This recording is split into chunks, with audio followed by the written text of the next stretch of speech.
바닥은 찍고 네. 뭐 상승으로 전환했다라는 게 이제 한 열에 한 네. 지금 7, 8명? 8명 정도의 의견이라면 뭐 여전히 네. 강력하게 네. 데드캣 바운스다 하락이다에 네. 대한 이야기를 하시는 분들이 굉장히 계시더라고요. 많아요. 네. 그래서 네. 이제 커뮤니티에 있는 글을 제가 좀 가져와 봤는데 네. 뭐 여러 가지 포인트들이 있습니다. 네. 소득이 생각보다 높지 않다. 우리나라 아파트 가격이 소득 대비 너무 높다. 뭐 그 최근에 어디죠? 민주연구 건설연구원인가? 뭐 거기서 86년. 86년인가 뭐 그렇게 걸린다.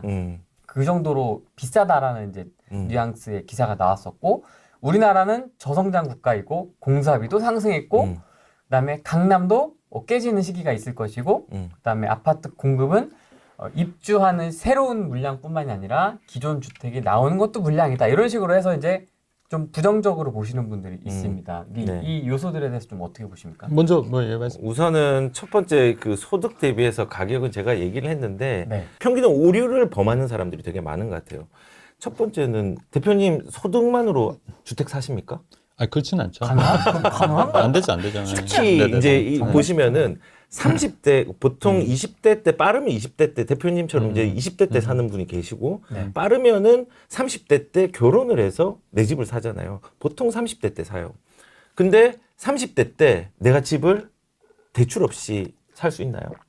없죠. 힘들죠. 거의 없다고 저는 봐요. 쉽지 않죠. 그러니까는 소득이 중요한 게 아니라 이 소득을 통해 가지고 내가 불러일으킬 수 있는 대출을 결합해 가지고 집을 사는 거예요. 그리고 처음에 이제 이렇게 집을 산 다음에 아니 9억짜리 10억짜리 집 15억짜리 집을 어떻게 사느냐 또 이제 갈아타기 수요도 있는 거예요 사실은. 근데 소득 제가 이제 PIR을 되게 이제 증오하는 지표인데 왜 증오하냐면은 이거는 그냥 그냥 우리가 소득 대비해서 격차가 벌어졌구나. 그리고 자유주의 시스템에서도 이런 격차를 인정하고 내가 기회를 엿보서 이거를 건너뛸 수 있는 방법을 찾는 게 중요한 거지. 소득 대비해가지고 아파트가 뭐 이렇게 됐다. 이거는 이제 평균을 보고 오류를 범하는 거라 생각하고 그리고 소득은 계속 또 늘어나잖아요. 30대 다르고 40대 다르고. 우리나라는 이미 뭐 저성장 국가에 돌입했고 공사비 상승했고 뭐 지금 여러 가지 있는데 네. 공사비 상승도 사실은 생각을 해보면은 늘 있던 말이에요. 예전에도 똑같이. 그리고 제가 뭐 여기 신문을 준비가 됐는지 모르겠지만은 어떤 거 키울까요? 분양가가 2천만 원이 넘었대요. 2천만 원. 68만 원이었거든요. 평당. 지금 이때도 서민들이 외면당하는 아파트라고 뭐라고 했는데 고가 분양이다. 이게 78년도 신문이거든요. 그쵸. 78년 8월 2일 제 생일입니다. 어. 제 생일날 나온 신문인데 파리 대책 때. 예. 파리 대책하고 똑같죠. 근데 이게 이때뿐만 아니라 제가 뭐 하나만 기본적으로 오래된 걸 찾아그랬지만은 70년대, 80년대, 90년대, 2000년대 똑같아요. 항상 고분양가와 그다음 추가 분담금에 대한 문제와 이런 부분들을 논하면서 세상 너무 힘들다. 이제 집 못 산다는데 집은요 방향으로 사는 거지 내가 가진 소득으로 사는 게 아닙니다. 소득을 결합해서 방향을 가지는 거지 소득만으로 가는 게 아니라 그리고 공사비가 올라간다라는 공포로 머뭇거리는 게 아니라 그런 것들은 인플레이션, 미래의 인플레이션을 미래의 관점에서 보면서 요것들을 또 바라보는 게 필요하다는 거죠. 아까 말했던 그 반포자이 같은 경우도 미분양이 나오고 너무 고분양가고 그때 금리가 지금보다 훨씬 높았거든요. 그때 집 산 사람 보고 미친 사람이라고 했어요. 근데 그 사람들이 결국은 승자가 된 이유가 이런 것들을 긴가민가를 극복해가지고 그런 맞아요. 거잖아요. 네, 맞아요. 그걸 극복하는 게 중요하지. 이거 소득 대비해서 엄마 나왔다, 공사비가 올라갔다, 뭐 지금 뭐 인구가 줄어든다 이 문제로 접한 사람들은요 자산에 대해서 뿔리지도 못할 뿐만 아니라 실수가 되게 많이 일어나요. 그래서 우선은 좀 앞단에 나왔던 얘기를 제가 조금 이렇게 얘기를 했고 네. 그 뒤에 또 나온 네네네. 것들 얘기하고 네네. 제가 또 이어받을게요.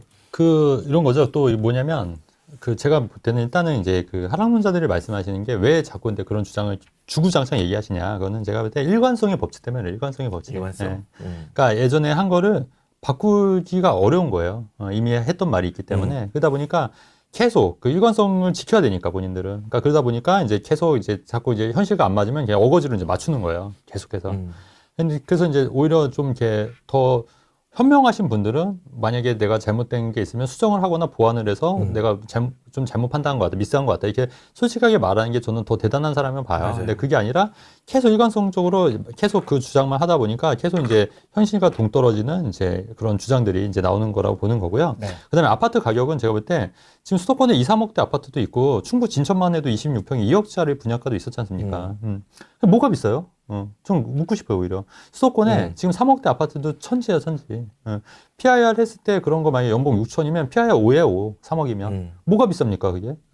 아파트 가격이 다, 물론 이제 서울, 강남은 비싸다고 생각할 수 있지만, 그러면 이제 사회초년생들이 뭐 수도권이라고 해서 출퇴근 불가능한 것도 아니잖아요, 사실은. 근데 그런 거 살 수 있지 않습니까? 근데 안 사잖아요. 못 사잖아요, 또. 못 사잖아요. 서울이 아니라서. 근데 오히려 그런 것들이 더 수익률이 굉장히 좋은 경우도 굉장히 많이 있지 않습니까? 그래서 그 아파트 가격이 비싸서 못 산다는 거는 그냥 핑계다. 이게 세팅값이 좀 올라갔습니다. 이게 기본. 네. 그러니까 인스타를 우리나라에서 폐지를 해야 돼. 그러니까 2호선, 7호선, 9호선, 뭐 좀 봐줘서 3호선까지. 에 있는 초역세권 신축 84. 근데 원합니다. 근데 그거를 한 번에 사기가 사실 어렵죠. 현실적으로 어렵지 않습니까? 그러면 이제 조금 이제 옮겨가면서 갈아타기 하면서 이거를 그렇죠. 이제 해야 되는데 또 그건 그 과정은 또 싫은 거지 않습니까? 그러니까는 그렇죠. 히말라야 산맥을 한 방에 올라가죠. 한 걸음 그렇죠. 못 가거든요. 단계가 있고 그거를 밟고 딛고 가는 사람이 있어요. 그래서 제가 이제 상담한 분 중에 한 명이 지금 음마 아파트에 살고 계신데 6,000세대 일단 이제 개포일단지. 개포일단지. 데이차이 퍼스트 퍼스트예요. 예. 퍼스트 거기 같은 경우 2개를 가지고 있어요. 그리고 분당도 1개 가지고 있어요. 네. 근데 그분이 처음에 시작이 뭔지 알아요? 빌라였어요. 맞아요. 빌라였어요. 그리고 빌라의 병폐를 알았어요. 음. 그리고 빨리 갈아타서 아파트로 차곡차곡 쌓아서 2개를 한 거거든요. 음. 근데 그 소득이 이제 조금 받쳐줬기 때문에 그치. 관리가 됐던 거예요. 아. 예. 그래서 소득은 저는 관리비라 생각해요. 자산을 키우는 관리비라고 생각하는데 그렇게 해가지고 사람들이 무서워할 때 과감하게 들어간 거예요. 연세가 지금 어느 정도? 이제 은퇴하셨죠. 멋지다. 예, 은퇴를 하셨죠. 잘 지키고 잘 지키고 잘 불리셨어. 잘 불리시고 자식들도 거기에서 강남에 또 집도 사고 다 이렇게 다 한 거예요. 그 보면은 뭐 자식들이 직업은 좋긴 하지만은 뭐 처음부터 돈이 있었던 거 아니거든요. 그거를 쌓아서 단계를 밟아가지고 올라갔기 때문에 강남에 입성할 수 있는. 그래 강남이라는 자체가 한 번에 나 지금 1억밖에 없는데 강남에 들어가야지. 못 들어가요. 그거를 쌓는 과정들이 있기 때문에 그러면서 공부도 하고 자산도 늘리면서 그 단계를 밟는 게 되게 중요하다 저는. 심지어 신축 84를 나보고 해오래. 그러면 결혼을 해요? 약간 내가 긁혔다 약간. 나한테 하는 얘기 같은데? 아 그래요? 너무 몰입했나? 그러면은 넌 뭐 해올 건데라고 얘기해야죠. 강남 불패라는 말 자체가 말이 안 된다고 봐요. 그런 게 어딨어 사실 이제 상대적으로 이제 장기적으로 봤을 때 강남이 그래도 상승률이 유지하니까. 근데 무조건 불패라는 게 세상에 없습니다. 네이밍을 되게 잘했어요. 네. 강남 불패. 네. 뭔가 굉장히 근데 이제 불패라는 거는 근데 저는 이제 말은 안 되는 거지만 어쨌든 네이밍은 좀 마케팅 쪽은 괜찮은데 말은 안 된다. 저희도 사실 100%가 아니지 않습니까? 저희도 다 부족한 부분이 있는 거고 네. 다 세상에 100% 확신할 수 있는 게 어디 있어요. 근데 중요한 건 뭐냐면 이렇게 인식하는 사람이 있는 반면에 또 마치 무조건 그 확신에 차서 말씀하시는 분들 분명히 계시더라. 근데 저는 그런 분들이 오히려 더 위험한 게 아닐까. 저는 그렇게 생각하거든요. 얼마 전에 그 유튜브에 봤는데 워렌 버핏이 출근길 하는 거 혹시 보셨어요, 유튜브? 그 맥도날드 햄버거 사서 그냥 그래서 그게 그냥 일상이잖아요. 그 전혀 그다음에 말하는 것도 확신해 갖고 얘기하는 거 좀 본 적이 없는 것 같아요, 워렌 버핏이. 100%입니다. 저는 그런 말 들어본 적이 없고. 겸손하던데. 겸손하죠. 맞아요. 워렌 버핏. 예. 근데 히틀러 연설하는 영상 보셨어요? 히틀러 영상? 굉장히 하잖아요. 엄청 열정적으로. 그거 보면은 다 근데 거기 수많은 관중들이 다 열광하잖아요. 맞아요. 빠져가지고. 옆에 괴벨스 있고. 그렇죠. 괴벨스 있고. 근데 저는 이렇게 유튜브 세상도 똑같다고 봐요. 진짜로. 그래서 유튜브 세상에서도 확신해서 얘기하면 사람들이 매료돼. 매료돼. 마치 허경영을 보는 것처럼. 그리고 신봉해. 큰 산에 있어요. 갑자기 분위기 대기업. 아니요. 근데 그게 먹혀요, 사실은. 먹혀. 그게 먹히기 때문에 그래요. 맞아요. 그게 대중한테 먹히죠. 그렇죠. 그래서 어떤 분은 유튜브 제 구독자 중에서 대표님이 하락론자로 좀 세게 얘기했으면은 되게 구독자 많이 늘었을 텐데 그 얘기를 하는 거예요. 그렇죠. 근데 이제 사실은 히틀러가 되고자 하락을 저는 얘기할 수는 없었고 그렇죠. 저는 사실은 사람들이 상승론자라고 생각하는데 화폐 가치가 하락한다는 걸 추종하는 사람이에요. 근데 아까 강남 불패라는 부분들 저는 개인적으로 강남은 탄탄하다고 생각합니다. 근데 되게 재밌는 게 뭐냐면요. 이런 지방이나 다른 일반적인 지역하고 강남하고 비교를 해보면요. 네. 강남이 등락이 더 커요. 그럴 수 있죠. 훨씬 커요. 진폭이 훨씬 더 커요. 근데 이제 강남은 우상향을 하는데 떨어질 때는 확실히 떨어지는데 또 올라갈 때는 확실히 올라가요. 그래서 이게 불패가 아니라 강남은 안전한 곳이다. 근데 항상 위기는 도사리에 있고 그 위기가 그냥 일반적인 아파트보다는 더 무섭다. 그래서 그거를 거꾸로 이용을 해서 강남에 이제 가는 게 중요하고 그리고 제가 제일 좋아하는 말이 나만의 강남이라고 하거든요. 꼭 강남이 정답은 아니거든요. 그렇죠. 강남이 정답이 아니고 수익률을 따져서 가는 전략도 있고 이 규모를 내가 좋은 입지를 선점해서 길게 가는 전략도 있고 다양한데 꼭 이제 사람들의 욕심과 니즈가 제일 많은 강남만을 이제 집중하는 게 좀 중요한 건 아닌 것 같고 그리고 뭐 저는 조금의 그 차이는 있는데 예. 강남은 단단한 성지와 같거든요. 그런데 이제 성지와 같은데 중간중간에 전쟁이 일어난다. 전쟁. 네, 전쟁. 떨어질 수 있는 전쟁들이 일어나는데 전쟁 너무 가지고 싶으니까 전쟁 크게 나. 네, 크게 나. 그래서 성벽도 무너질 때도 있어. 근데 아. 반면에 빨리 복원한다. 아. 회복 탄력성이 네. 큰 거네요. 엄청 큰 거죠. 그렇죠. 네. 그래서 이번에 실내를 보면은 그 뭐 강남 불펜의 강남권까지 확대를 하면은 송파의 잠실 같은 경우는 성벽이 많이 무너졌잖아요. 많이, 근데 V로 확 올라갔잖아요. 네. 근데 다른데 조금 뜸한 데는 U자로 이렇게 그렇죠. 가격들이 움직이거든요. 성벽 수리를 못 하고 네, 있다가. 수리를 못 하고 이제 수리를 천천히 여기는 인력이 많으니까 수리를 빨리 하는 거예요, 그냥. 어. 그래서 뭐 좀 불패라는 단어는 너무 좀 센 아까 마케팅은 맞지만은 좋은 안전한 투자처는 맞다. 근데 모든 사람한테 안전하진 않고 이것들이 성벽이 무너져서 이것들을 쌓는 것들에 대한 것들을 이용하는 사람과 잘 쌓을 수 있는 체력이 있는 사람들이 이제 강남은 좀 들어가는 게 좋다. 되게 맞습니다. 공감이 되는 게 이게 강남을 자기가 담을 수 있는 그릇이 돼야 되더라고요. 그럼요. 맞아요. 네. 왜냐면 역전세가 한 번 나도 무서워요. 굉장히 크게 나지 그 7억, 않습니까? 8억씩 나요. 네. 맞아요. 그걸 어떻게 그렇죠, 그렇죠. 관리를 해 나갈 것인가. 네, 그래서 아까 그렇죠. 그 어르신 은퇴하신 네. 어르신이 대단하다라고 생각하는 게 그걸 다 지킨 거거든요. 다 지켰어요. 그렇죠. 이걸 다 견디면서 파동을. 네.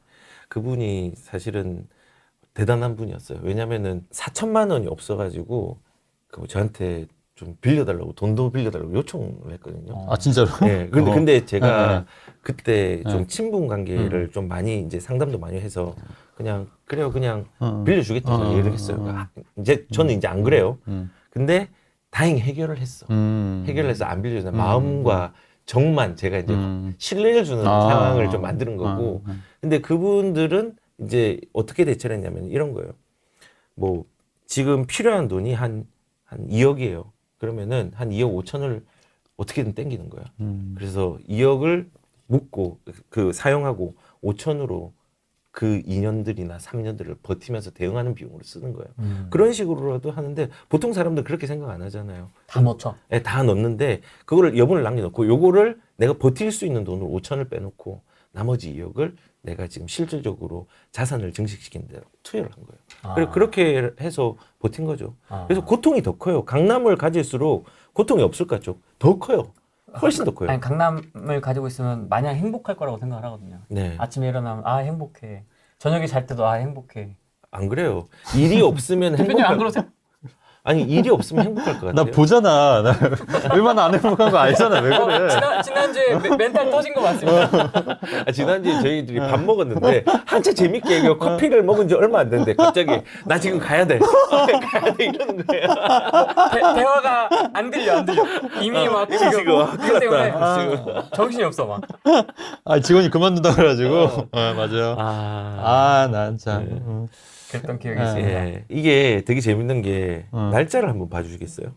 11년도입니다. 11년도? 맞습니다. 11년도 11월 기사입니다. 근데 몰랐죠. 네. 똑같네. 올해 기사인 줄 알았어요. 올해. 올해 기사인 줄 지금 알았어요. 막 싸우고 있거든요. 네. 맞아요. 현금 청산 요구하고 시공사를 속속 발표하면요. 내용이 지금 2024년도랑 똑같다는 거예요. 맞아요. 아. 제가 말하고 싶은 맞아요, 건요. 맞아요. 이번에 제가 아까 음마 아파트랑 과거 맞아요. 신문을 가져온 이유가 역사는 돌고 돈다는 맞아요. 거예요. 아. 그러면 우리는 여기서 교훈을 얻어야 돼요. 그렇지. 2011년도 당시에 시장이 좋은 시장 아니었거든요. 지방은 좋았어요. 근데 수도권은 엄청 안 좋았어요. 심각했어요. 맞아요. 근데 그때도 공사비에 대한 부분이랑 뭐 정비구역 안 좋으니까 이 수익성이 없다라는 부분이랑 그리고 실질적으로 이 시기부터 박원순 전 시장이 있을 때 170개 이상의 정비 사업들이 취소가 되는 사태들도 맞아요. 일어났었거든요. 그래서 제가 이 보시면은 정비 사업들 취소된 현황이에요. 보시면은 뭐 쭉 내려 보시면은 이런 디테일이 살아 계시는 것 같아. 다 해제된 거예요. 맞아요. 야, 다 해제됐어요. 놀랍지 않나요? 지금은 또 된 것도 있고 어떻게 하네. 된 것도 네. 있습니까? 어떻습니까? 아, 그러니까 이 취소된 것 중에서 뭐 이제 공공에서 공공 주도로 추진하려고 뭐 모아주택이라든지 신통으로 뭐 조금 된 것들도 있지만요. 대부분 다 해제가 된 거예요. 그러니까는 우리가 이제 이런 시기들을 거쳤는데 지금 결론적으로 뭐냐면 인플레이션이 일어났다. 저는 인플레이션이 되게 중요하다 생각하거든요.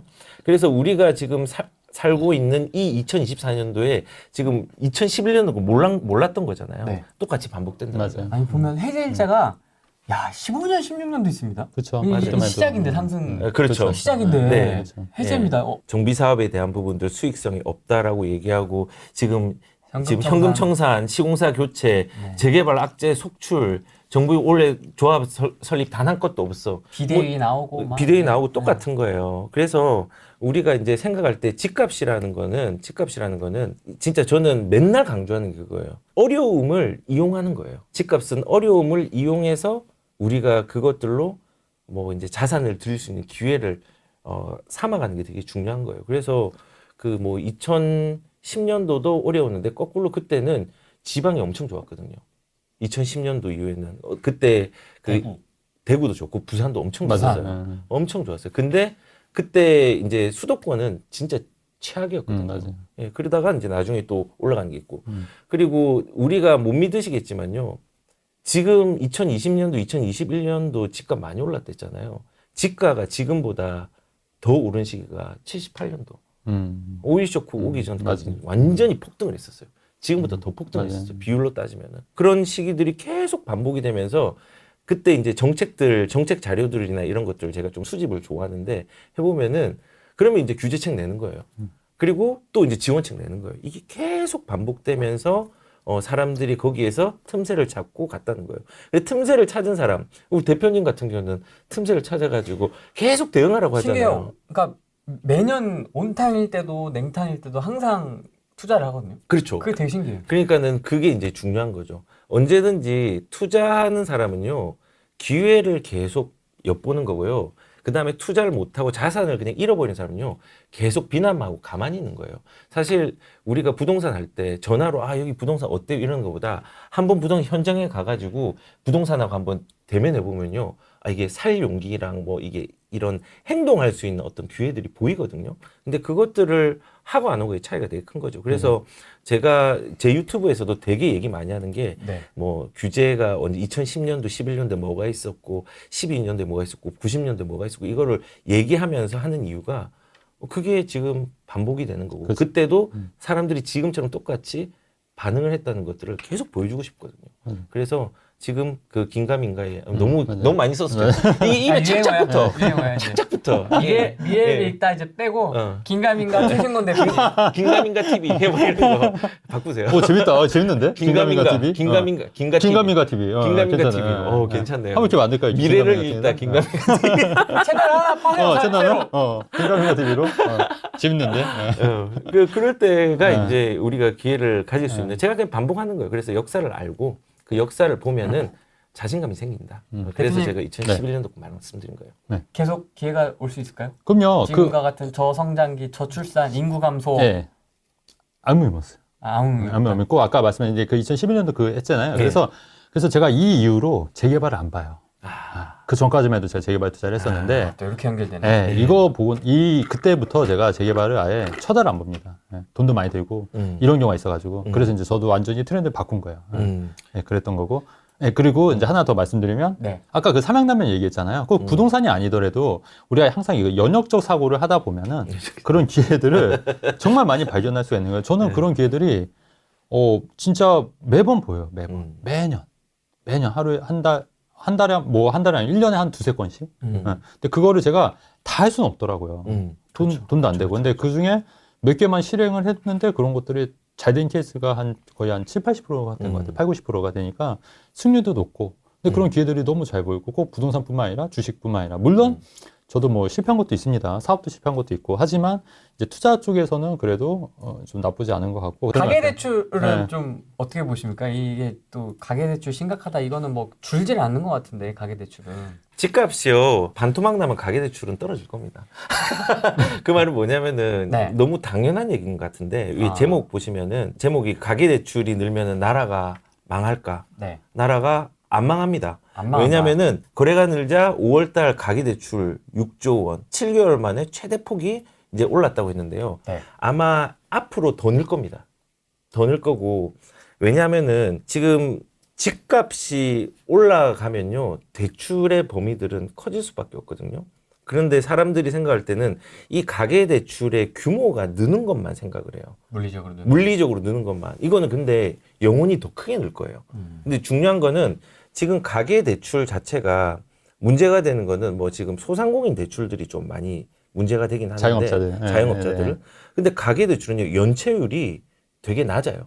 실질적으로 여기 보시면은 지금 짧게 보면은 가계대출이 연체율이 되게 많이 올라간 것처럼 보이죠. 네. 네. 신용대출도 올라갔고 가계대출 노란색도 올라간 것처럼 보이는데 10년 단위로 보면은 연체율 자체는요 되게 지금 안정적이에요. 그러니까 대출은 올라갔지만은 연체율은 안정적이란 말이에요. 그 말은 뭐냐면은 우리가 집값은 인플레이션이 되면서 올라갈 수밖에 없고 그 올라가는 와중에 대출 규모 늘어나는데 우리가 집중하는 건요 규모만 보는 거예요. 대출 규모. 아 이거 올라갔다 큰일 났다. OECD 국가 중에서 우리나라가 뭐 GDP 대비해서 대출률이 엄청 크다. 지금 우리나라 망하기 일부 직전이다. 옛날에는 뭐 생산 인구로도 뭐 이렇게 막 공포를 줬고 막 여러 가지로 공포를 줬는데 중요한 거는 지금 연체율들은 안정적으로 좀 잘 되고 있고 그러네요. 신용대출은 조금 올라갔죠. 그런데 가계대출은 가계신용은 올라갔는데 가계대출 이제 집담보대출, 주담대죠. 이런 것들은 지금 안정적으로 연체율이 이제 되고 있다는 거. 그래서 우리가 이제 규모 면적으로 뭐가 커졌다, 뭐 대출이 커졌다, 뭐 이걸로 또 무서워하지 말고 우선은 그 속내에 있는 부분들 안정적으로 지탱이 되고 있는 재무의 안전성들도 좀 같이 가고 있다는 것들도 좀 알았으면 좋겠다라는 마음에서 맞아요. 네. 그 대출 관련해서 들은 게 그 주택담보대출은 사실은 사실은 은행권에서도 그렇고 원래 그 담보가 있기 때문에 사실은 그 늘어나도 안전하죠. 사실 안전한 거예요. 사실. 맞아요. 네. 네. 여차하면 그거를 또 회수할 수가 있거든요. 맞아요. 얼마든지 경매로 해서 하면은 그거에 대해서 너무 이렇게 겁먹을 필요가 없다. 이제 신용대출이나 자영업 대출이 좀 약간 문제가 생길 수는 있을 수는 있겠지만 대부분 이제 아파트 담보대출은 그게 늘어나더라도 그다음에 정부에서 워낙 또 관리를 강화했었어요. 그 전부터 DSR, LTV 때문에. 그래서 그런 한도의 그런 문제는 크게 여러분들이 이렇게 생각하는 거 이상으로 이렇게 겁먹으실 필요는 없다. 그 말씀을 드리고 싶어요.